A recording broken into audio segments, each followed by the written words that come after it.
maybe, you know, if you're a really brilliant artist, people will sort of take you because you're there and because they see the talent. But for maybe 99%, it's hard work. It's getting your name out. It's getting known and getting to the right places. And for that, you have to understand the market.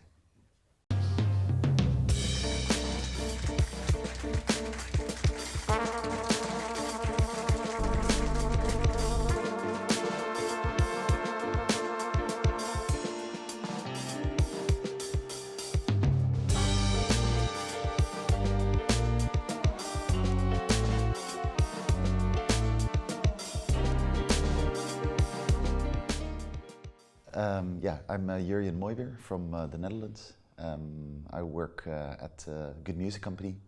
It's a company, a live music agency. We started it 10 years ago, nearly 11. And I'm co-owner, started with my friend Mike Winterman. And we book mostly American artists, also a few Europeans, and we do mostly European tours. Started really small in the Netherlands, Benelux, then added Germany, Switzerland, and then at one point we were booking all over Europe. And now for some artists we also book worldwide, do some artist management, expanded a little bit, also legal consultancy, and that's sort of it. But it's a handful. Let's put it that way.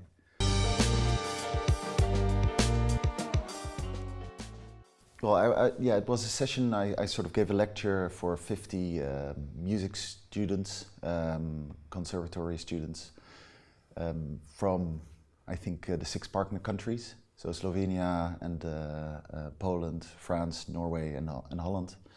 Well, what I tried to do is to tell them how I experience the scene, what I do in my daily work, the conversations I have with the different people in the scene, talk about money, how to use it to your advantage, but also how to sort of make a tour, what you have to think about, talk a little bit about the taxes, basically the whole system and the whole scheme that I perform in, for the artists to do what they do best, and that is perform their music around Europe, which they all aspire to. So I tried to give a little bit of an insight from my side, and yeah, we had a nice discussion as well on how the scene looks or the industry, and what they run into or maybe feel like they need to acquire to make a next step.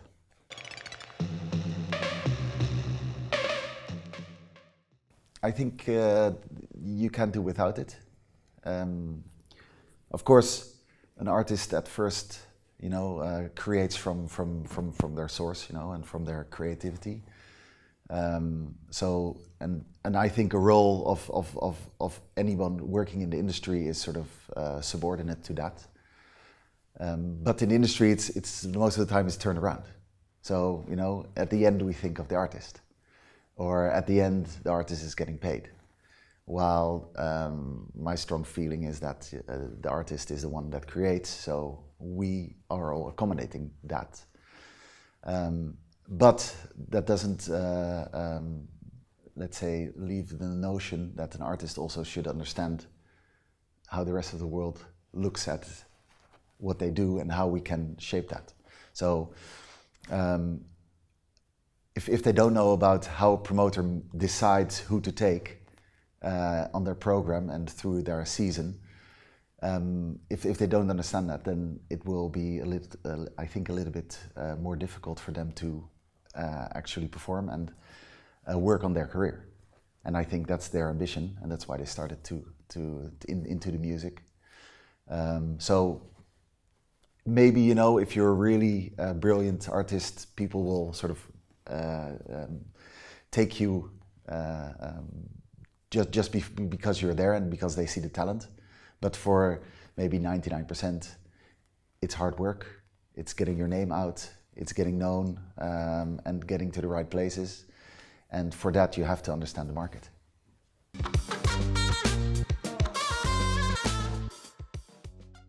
I think I told the students yesterday as well, I think my role is to make them care about the music and only worry about the music. If that's the end result, then I think I do a good job. So, you know, in a way, I'm a sort of, I think in Holland we call it impresario, so I'm a middleman. So I have the relation with the festivals, with the venues, and I represent my clients, of course. And in that, it's a big game of dependencies. So I can't say to a festival or to a venue like, you have to pay this amount because my artist wants that. So if he doesn't sell out and it makes a loss, then it's bad for me as well, because I will have to talk the next time with a different artist also to the same guy or to the same woman. So that's a dependency, but I also have a dependency, of course, with my artist, and I also have to tell them clearly, like, okay, you know, what I see and from my knowledge of the market, this is what you're worth, and this is about what we can make from a series of tours. So if you're happy with this, we can do it. If you think it's not enough, then I don't know, you know, if I'm the right representative of you. So it's about that sort of game of the dependencies and the sort of clear view of how the market works. Yeah, and I enjoy doing that.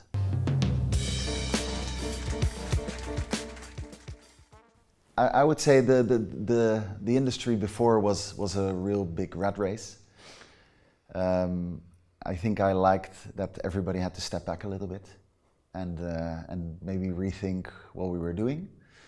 On the other hand, I think what we were doing and, you know, sort of spreading culture, spreading art is still a thing to aspire to, and still a thing we should pursue also after the crisis.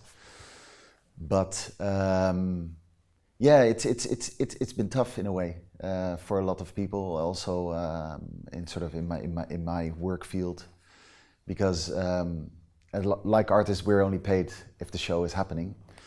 And when it happens, and there's so much uncertainty. So I've got a lot of shows in the books, but for the fall, for instance, and I still don't know if it's going to happen. So we have to see.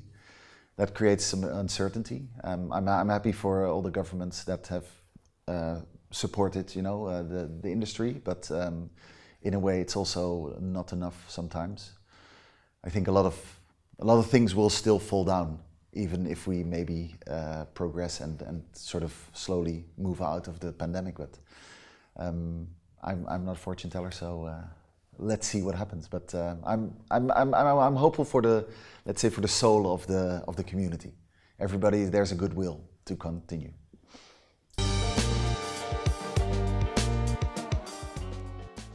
Good question, and I think the pandemic also showed us that the way the scene was working was not always as let's say sustainable as it should be. We had a lot of tours where we had artists going from Helsinki to Sevilla to Hamburg and then to Milano, for instance, and you know, you could only fly. And what I heard from my artists in the years before the pandemic is like, they didn't like being in a plane. So, but at that point, it's really hard to change the way everybody works. And maybe the pandemic gave us an option or an opportunity to start rethink those things. With some other Dutch agencies, we've started an association called United Independent Music Agencies. And basically, I think, yeah, we're 12 other agencies, and we started to take on these subjects. And one of them is, for instance, sustainability. And we've made a green rider as a sort of template for our artists that we all represent, and we represent quite some artists. So it basically says there are options for a venue or for a festival to choose, and it's going into a greener direction.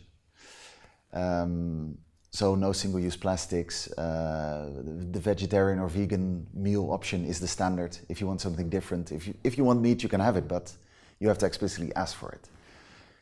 All those things, it's a little bit about changing the perspective, and also it's about starting the conversation about how we can do stuff a little bit differently.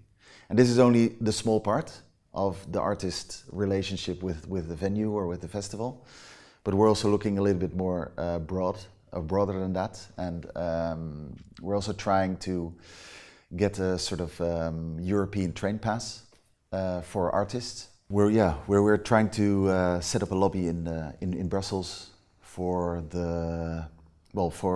basically gathering all support to make something like the Interrail pass that you have for youngsters, but maybe see if we can get it for artists as well. The reason for that is, of course, getting the artist out of the plane and into the train.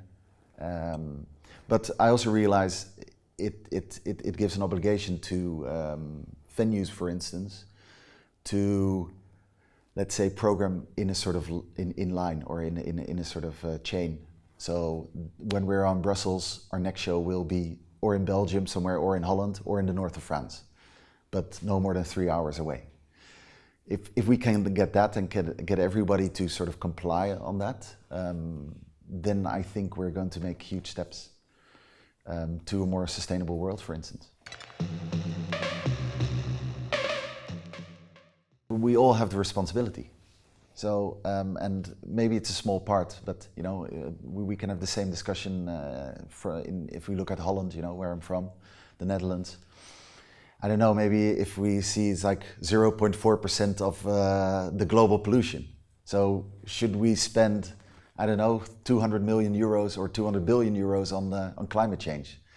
Yes, because it's about the globe and it's about the whole world and everybody on it. So you can't sort of say like, what I do is irrelevant, so I don't have to comply with it. I think it's a general move, and we all have to do it. And it's not only that I'm working in the music industry, because I also live in society and I also do all my other stuff. You know, I go on vacation, and on all those other elements, the things you do have influence and have an effect. So that's what I think the main reason, and the second reason is we as society should deal with this problem. So we all have the responsibility.